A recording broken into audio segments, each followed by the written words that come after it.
foremost, I just introduced you and said, you're the president and CEO of Zag Creative, but maybe you could give a little bit, and I have a little spiel about the, working with different clients and stuff, but maybe you could tell a little bit more about what actually Zag Creative is so they get to understand. Sure, yeah. So Zag Creative, we're a full-service marketing and advertising firm in Edmonton and Calgary. We do work in Canada and the US, and we also have just recently started doing some work in the United Arab Emirates, so Abu Dhabi and Dubai. We have 17 people, and our main focus is really strategy. So although we are a traditional advertising agency in that vein, we find that kind of taking our clients from A to Z in a very strategic manner and solving their problems is very good for them and for us. Okay, so do you want to tell us maybe who some of your clients are? Sure, yeah, no, that's fine. So we work with everyone from small kind of entrepreneurial businesses, so some of you might be familiar with Zinc Restaurants. We've done some work for the Needle Vinyl Tavern, so kind of in that hospitality sector. We work with some mid-range clients like developers, so the Kelly Ramsey Tower that went up just on Rice Howard Way is one of the clients that we did some marketing for, all the way up to, we had a project in Chicago for a really large kind of news and media outlet there, and helped kind of build out their sales and marketing department. So we really don't work in a specific vertical per se, so we don't work specifically with developers or not-for-profits. We really kind of just choose based on fit with us and our company. Okay, and so this, from my understanding, if I'm correct, your company there's 4 of you. 4 partners. Four partners. Yeah. And you're the president and the CEO. Do they all have roles? Yeah. Or are some of them silent partners? Yeah, I can expand on that. Yeah. I mean, so we're 7 years old now. So when you start a business and you've got 4 partners, 4 equal partners, you really find that everyone's kind of doing everything all the time, right? So there's no real kind of lines of communication. It can be really difficult as you're growing the team because they don't know where to go or who really calls the shots. So, if you kind of were to draw a chart with like P1, P2, P3, P4, and you have a team under you, you can imagine that all the partners are asking the team underneath to do things, and then the team is going to go, well, it's a partner asking me to do this, so I should do that. So probably about 2.5 years ago now, we went through a consulting process with an outside consultant and rejigged our organization. So all of the partners actively work in the business, but we made the decision, so obviously I'm now the president and CEO. We've got a VP of new business who's Rhonda Nedelik. We've got our COO, who's also a senior strategist, is Jamie Calm. She's out of Calgary.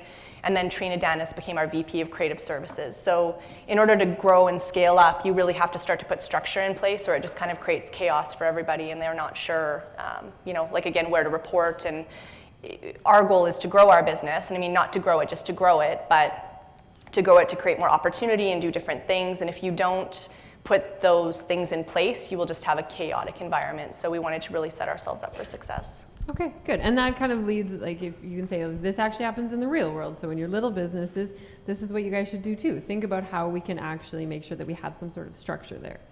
So thank you for that. So my first kind of question, that's a little background information, is though a lot of people think like, oh, I'm going to start my own company. This is going to be really great. I have flexibility. I have all this time. I get to do what I want to do. So I kind of want to know from your experiences if you can tell us the difference between the reality of starting your own business and your expectations before you all started your own business. Sure. Yeah. I'll answer this in 2 different ways. So the first way is when we started our business, or when I decided to do this, there was no way it was going to fail. Like it was going to happen. I wasn't worried. People ask, were you stressed? Did you think, you weren't going to make it? No, never. Like I think you have to be confident and you have to know you can do it.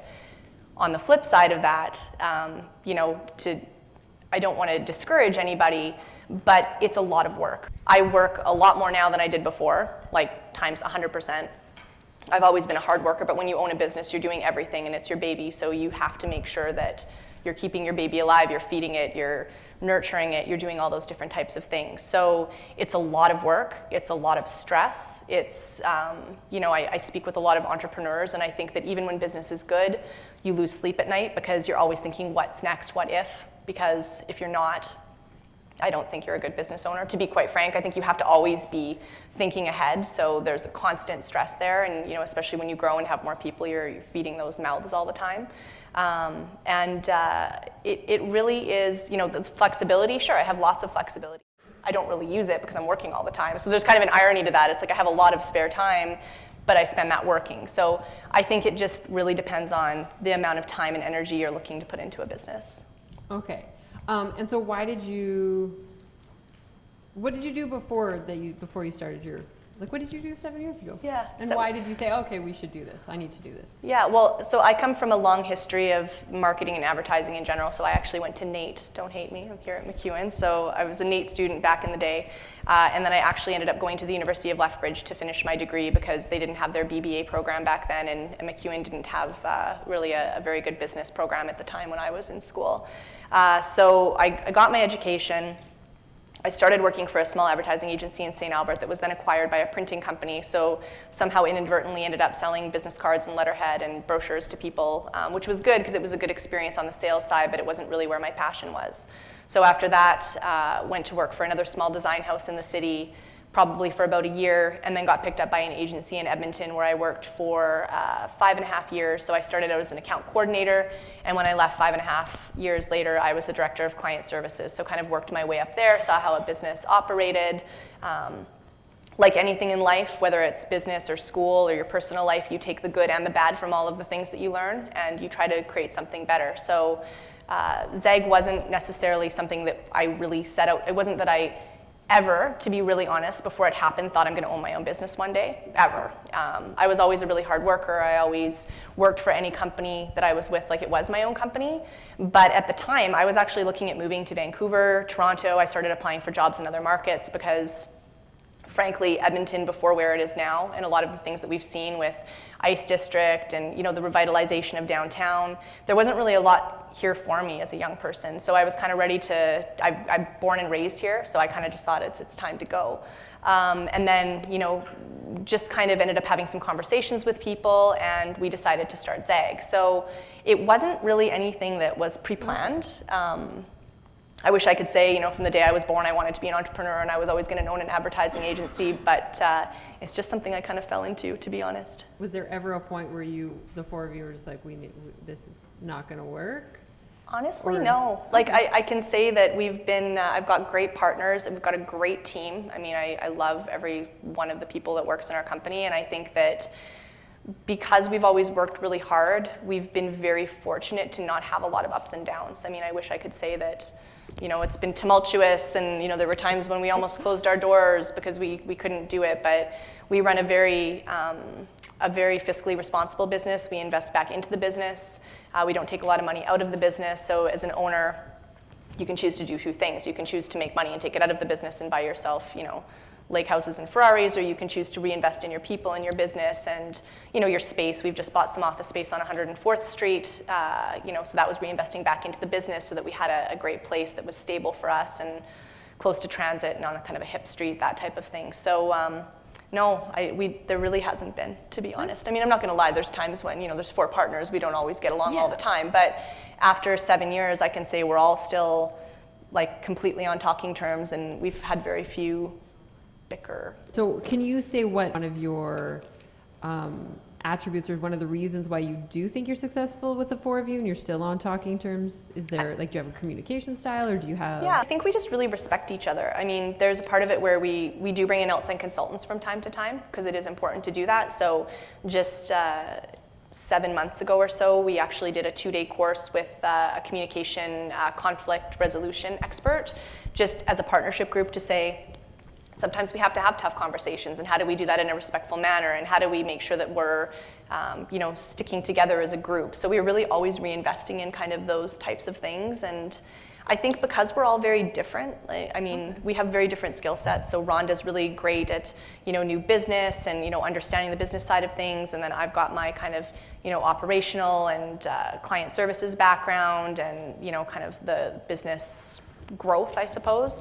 And then you've got Trina, who's very good at design and creative, and then you've got Jamie, who's very good at strategy. So I think we're all so different, and we complement each other in those ways. I think if you had a lot of the same people in the company as partners, it may get a little bit rocky, but I think the biggest thing to remember, and we have this conversation every once in a while, is that the most important thing is that the business does well and that the people are happy.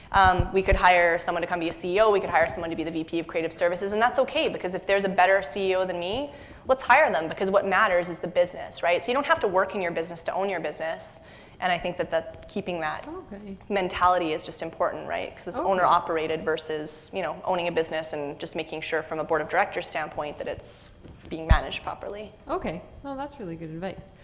So from doing a little bit of research, you are involved in a lot of boards, correct? Yes. Yeah.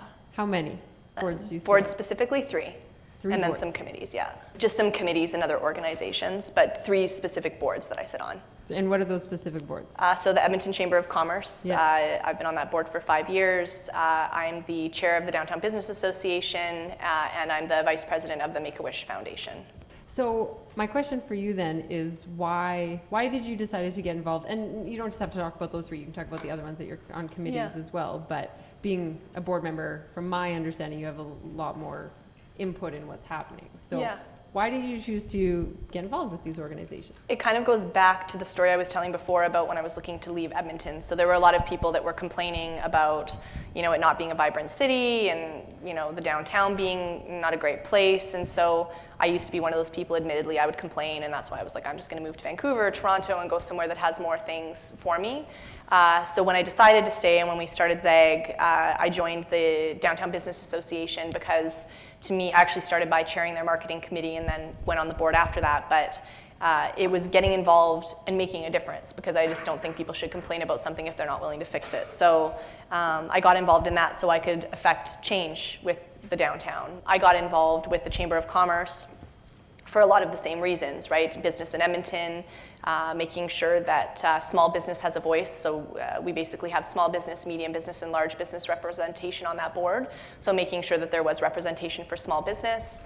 And then the Make-A-Wish board specifically is something that I just joined actually a year ago, and that was more from a philanthropy standpoint. I mean, all of the boards I'm on are not-for-profit boards, and it's a volunteer position, but Make-A-Wish really does bring it back to, you know, sick kids, and that one for me was just more of a giving back. I mean, they're all giving back, but that one was just a bit of a different take on things, so yeah. And so one of the students just asked a question as, how do you get involved in with charity? So that's kind of a broad question, but more, so you could answer that, how you got directly involved in with maybe the committees, but also how do you become a board member? Sure. So how you get involved is just networking. All of the boards that I kind of got invited on, if you want to call it that, was just through people I knew, word of mouth. That really is all it comes down to. How you get on a board is usually starting at committee. So as I mentioned with the Downtown Business Association, I kind of inquired. It was an organization I was interested in. Someone suggested it to me, and I got on the marketing committee. And so once you're on a committee, then basically the committees are usually feeders for the board, right? So if you're doing a good job and you're contributing, you will get referred up. So all boards are different, you know, depending on which ones you're looking at, but a lot of it is just get in, work hard, get to know people that will refer you, and just make a name for yourself. So from a personal level, what do you get out of being on the boards? Honestly, I think it feels good to give back. I mean, most people, I think, would agree with that. If you're doing something that's greater than yourself, it's nice. I just think in general, when you can get into a group of people that is outside your business, because again, I work a lot, as I've mentioned, you make relationships on those boards. I mean, the boards that I'm on, I've made great friends out of some of those board members, and it's people that I maybe would have never met, so that also is a really good value to me, and it just expands your network, right? I mean, you probably all know this. I mean, all you've really got is your brand. And if you can get out there and get in front of more people and do a good job, then that will just grow your reputation to get referred to other boards and to do other things. So that's probably what I get back. Okay. A little while ago, you were saying with your organization, you reinvest in it, you want to make sure that the people are happy. So this whole class is about sustainability and social and environmental responsibility. And I remember before, you know, talking to you about how, you know, having a work-life balance with your employees and that kind of stuff. And so I guess what I want to know from you is, how do you feel that your organization is, sustainable or socially responsible, or what is it that you do that you feel is socially responsible or could do, but maybe can't because you're too small? Or yeah, I think that from a work-life balance, so I think there's a couple questions there. So from a work-life balance standpoint, I'll admit, like, there's times when our team works their butt off, and lately it's been a lot more than not. And I mean, part of that, everyone's familiar with the economy right now. So from a sustainability standpoint, as a business owner, you want your team to be happy, but you also don't want to be in a situation where you bring more people on and then something happens and then you have to lay people off, because that's just, it's a reality of business, but it's an awful thing, and that's not a place we want to put ourselves in from a responsibility standpoint. So I would like to say that everybody, comes to work and it's sunshine and roses and they start at 8:30 and they leave at 5, but it's been a tough slog lately. So, what we want to do is work towards having more of that work-life balance and bringing in good projects. And, we do have something very informal where we say, if you want to give back, you want to go build a habitat house, or you want to go do something at a soup kitchen, like, we're very supportive of that. I mean, we should be a little bit better in having programs in place to say this many hours per week or per month, but it's a little ad hoc. But we have one employee who sits on the 104th Street committee, and we give her all the time that she wants to do that, and we're not concerned about time off work. And whenever we had another employee who was on the Edmonton Public School Foundation board, and same thing, it was take your time to do that, and we appreciate that people want personal growth. So nothing formalized, but we should have something formalized, quite honestly. Would you say that it's do you ever use this work-life balance or sustainability or social responsibility or sitting on the boards, do you guys ever use this as a way of attracting different customers, like your clients and stuff? Yeah, I mean, it's not why we do it, but I mean, I can tell you that we've just picked up a new client. I can't say who it is yet, but because it's not public, but they came to us, and I've known them for a long time in the marketplace, and it's a pretty cool project. It's a big account, and they actually said, we came to you, we're not going anywhere else. We know how much you guys give back. We know how much you do in the community. We know that you do a lot of work, and that's why we've come to you. And I would say that does happen often. We don't leverage it. I mean, I think it goes back to doing things for the right reasons. It's not like in a proposal we're like, and by the way, we do all these things, and we're great people, and we sit on boards, and we give back to not-for-profits, but I think organically those things just get around in the marketplace, and if you're a good company and you're doing good things for the right reasons, then people find out about that. So it does definitely attract clients, and it does bode well, but again, it's just doing it organically and not kind of putting it on your website and touting, like, I'm part of this. And we don't do that. I mean, I don't think anyone would know that. I mean, other than going to like LinkedIn profiles of the partners and kind of knowing the team and some of the things that they do. But I mean, even beyond board work, we do a ton of free work for a lot of different companies that are not-for-profits. There was one kind of girl that had just come to us, and she had a spinal cord injury and wanted to start a foundation around that. And so one of my partners came to me and said, like, can we just do this for free? And I said, yeah, sure. Like, I mean, it's not that we can do free work for everybody, like, so don't go tell all your friends that we just do free work, but we sell time, right? Like, we aren't a factory. It's not like if I sell you a camera for free or for a discount, I'm actually eating that margin. So a lot of what we do is sell time. So on the dangerous side of that is that if you have slippage and you have a lot of time that isn't billable, then you're not a sustainable organization. But it also allows you to have some flexibility with what you contribute and give back. And so one of the questions that one of the students asked was, what is your, like, I know you just said you work very long, but what does your average day look like? Or what does an average day look like? I get that question a lot, actually, when I interview people for our company. Like, what's an average day here look like? And honestly, there is no average day. I mean, it is like some days you show up and you think that you're going to work on a budget for a client, and then you're going to make a couple phone calls to talk to them about their brand identity, and then you're going to go for coffee with someone, or something got produced incorrectly, or there's a new contract that's just come in and they need something immediately. So it's, I think everyone in the company could say there is no average day. You just never know what's going to happen. But I mean, it is everything from having meetings with people to talking to them about their brand and some of their marketing goals and objectives. It could be a half-day strategic planning session that we have with the client. It could be, like I said, building a budget. It could be, depending on what department you work in, it could be designing a new ad campaign with a billboard. It could be, if you're in the writing department, writing a radio script. If you're in the interactive department, it could be building a website. So there's just so many different things that happen on a daily basis. I could never answer that question. I get it a lot, but it's just chaos. There's just always a lot of chaos. So if it is so chaotic, how do you deal with stress? I think that's the whole work hard, play hard thing, right? I mean, it's kind of finding time to do things as a team. It's finding time to try and do a lunch together, or sometimes we vent. I mean, we work with a lot of clients, and they're all lovely people, but sometimes, just like in any industry, you get really outrageous requests that you kind of just have to kind of vent about a little bit with each other and have a laugh and then move on. So I think it's just knowing that that there's always going to be an element of chaos, and trying to work together through those times, and also try to minimize those times, because you don't want it to be like that always, right? Yeah. So then another question is, what is the coolest campaign that you guys have worked on? Oh, that's a tough one. There's been a lot. I mean, I guess it depends on your take of cool. I mean, dentures, maybe not so cool. Yeah, dentures not as cool. It comes top of mind because it's been more frequent, but I really like the Papa John's campaign that we did recently. I don't know if you guys have seen it around, but one of the things that was a unique problem for us, and we're kind of problem solvers going back to that strategy side of things, is Papa John's is very much a US pizza chain. So if you look at this market, there's a lot. Actually, how many people here have had Papa John's pizza? Can you put up your hand? Oh, that's good, okay. It didn't have a lot of brand awareness in this marketplace, so lots of Pizza 73, lots of Domino's, lots of Pizza Hut.